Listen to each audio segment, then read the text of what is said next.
Selalu komplain kaki sakit, tak tahan nak jalan, tak tahan nak diri, tak tahan nak naik turun tangga, lagi susah nak solat.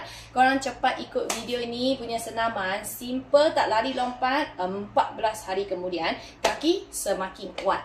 Step pertama, kaki kita ke belakang. Macam ni, angkat. So, korang boleh kira. 1, 2, 3, 4, 5, sampailah 30 kali. Okay, ini step nombor 1. Simple kan? Senang. You boleh tengok TV buat, you boleh main handphone buat. Okay, second step, kaki sebelah keluar.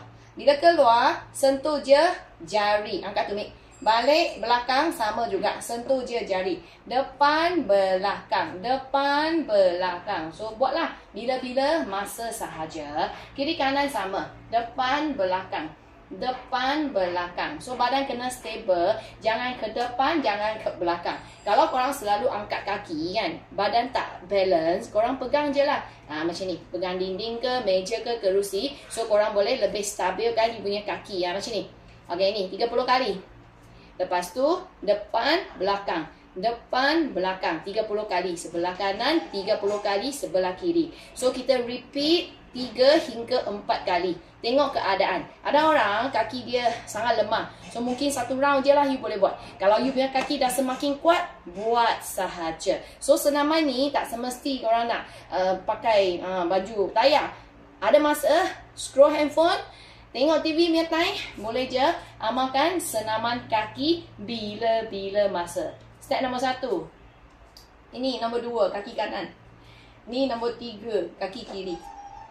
Cepat follow, like, share, save video ni untuk rujukan masing-masing.